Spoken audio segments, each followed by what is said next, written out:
Сәлеметсіздер ме оқушылар? Бүгін біздер ақынның әлеуметтік саяси тақырыпта жазылған сыншыл өлеңдерімен танысамыз. Бүгінгі өтетін тақырыбымыз мәз болады болысың.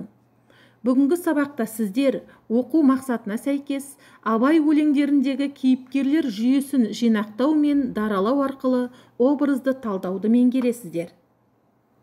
Оқушылар, Абайдың қара сөзінен алынған үзінді кімдер туралы айтылған деп ойлайсыздар? Мұқият тыңдаңыздар.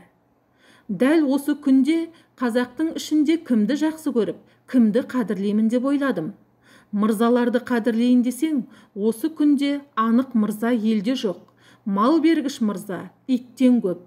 Болыс пен биді құрметтейін десең, Құдайдың өзі берген болыстық пен билік елде жоқ. Сатып алған, жалынып бас ұрып алған болыстық пенен биліктің ешбір қасиеті жоқ. Әрине, сіздер дұрыс болжам жасадыңыздар.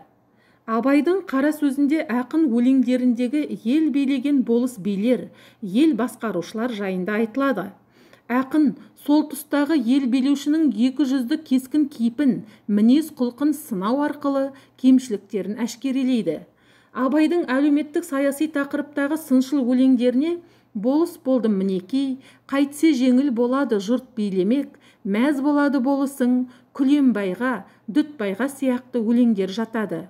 1889 жылы жазылған саяси сипаттағы сатиралық мәз болады болысың өлеңінде Абай болыстың адам шошығандай қылығын суреттеп, есте қаларлық образын жасады. Ендеше кейіпкер бейнесін білу үшін мәз болады болысың өлеңімен танысайық. Оқушылар, өлеңде болыс бейнесі қалай бейнеленген? Өлең үзінділеріндегі болыстың бейнесін анықтаңыздар.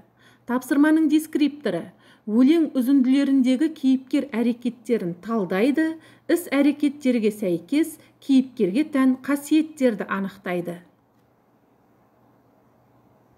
Тапсырманы орындап болсаңыз, менің сіздерден күткен болжам жауабыммен салыстырыңыз. Өлеңнен үзінді. Мәз болады болысың арқаға ұлық қаққанға.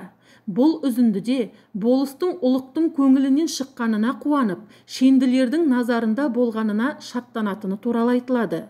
Мұндай адамдарды мансапқор, билік құмар, жағымпаз дейміз. Оқалы тон толама ар ұятын сатқанға деген жолдарда болыс байлық үшін арсыз істерге барады. Қара басының қазынасын толтыру үшін мал мүлікті арсыз жолдармен жинайды деуге болады. Мұндай әрекеттер дүние қоңыз, арсыз, тойымсыз, байлық құмар, қанағатсыз адамдарға тән. Күлмен қағып қасқайып, салынып ап мақтанға, таң қаламын қампайып, жоқты барды шатқанға. Болыс білсін білмесін бірдеңені шатып болса да айтқанына риза болады. Сол үшін де өзін мақтан тұтады, сөздің мәнісін ұқпайды. Оның бойынан мақтаншақ, даңғой, ақылсыз, надандық қасиеттерін аңғарасыздар. Жас баладай қуанар бір дәмдіні татқанға.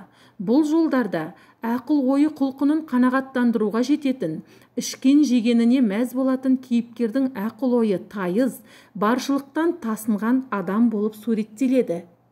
Елең қағып елбірер, елертіп көзді аспанға.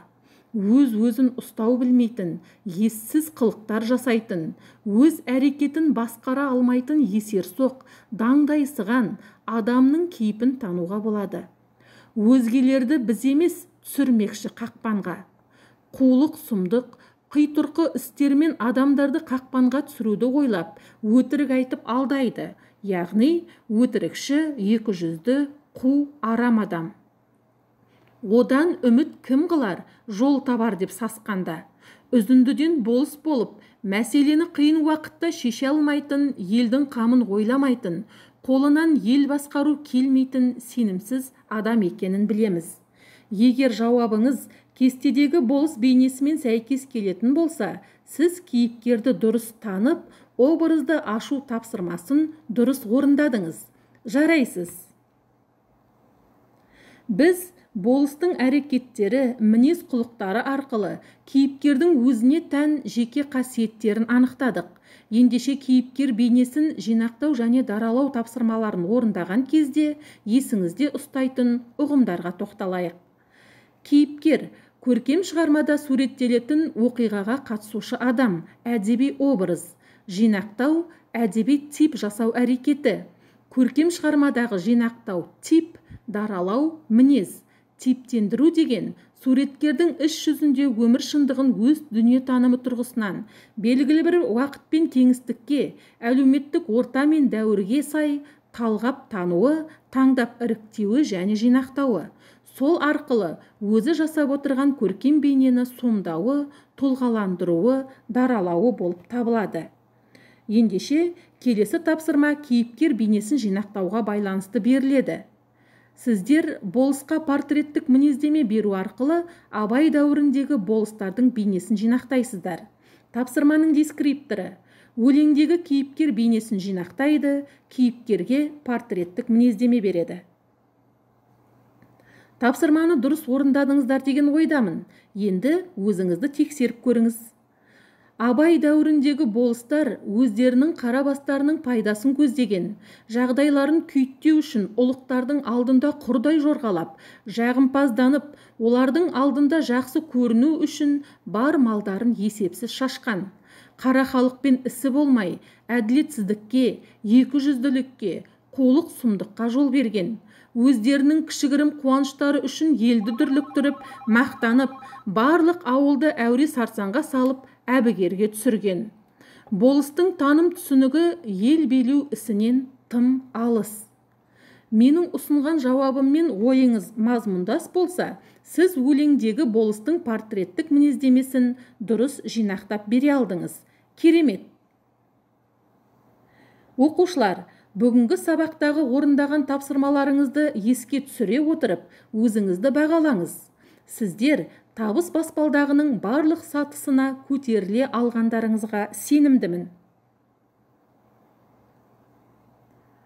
Хакім Абай «Мәз болады болысың» өлеңінде болыстың жағымсыз қылықтарын оқырманның көз алдына көлденең тартады да, ойлы жанға болыстан да, оның қылығынан да алыс болуға кеңес береді. Ендеше, осы өлеңдегі кейіпкер бейнесі арқылы өзіңізге қандай тағылымды ой жинадыңыз? Өзіндік жұмыс ретінде ұсынылатын оқу тапсырмасында ақын өлеңіндегі өзіңізге ұнаған тәлімді кеңестерінің бірін таңдап, өз ойыңызбен тұжырымдаңыз. Дескриптор өлеңнен алынған үзіндіні таңдайды, тағылымды ойды өз көзқарасымен тұжырымдайды. Біздер Абай жасаған болыстар бейнесі қазақ әдебиетіндегі тың, типтік бейне екеніне тоқталдық. Өлеңдегі ащы сатира, улы сын, өзі өмір сүрген қоғамды барынша шыншылдықпен көрсетуде орыс әдебиетінің ақыны Салтыков-Щедриннің шығармаларының әсері зор екенін айта кету керек. Абай өз қоғамының ел билеу жүйесін қатты сынайды. Екі өлең, қысқа өлең. Бірақ феодалдық қоғам бейнесін жалаңаш қалпында көрсетуде осы екі өлең том-том романдардан да маңызды сияқты деген пікірмен сабағымызды қорытындылаймыз. Бүгін біз Абай ақынның шығармашылығы арқылы образды жүйелеуде кейіпкер бейнесін жинақтау және көркем шығармадағы бейнені даралау тапсырмаларымен шұғылдандық. Кейіпкер мінезін тануда өзімізге тағылымды ой жинадық. Өзіңіздің бойыңызға тоқыған тағылымыңыз адами қасиеттеріңізді толықтыра түсеріне сенімім мол.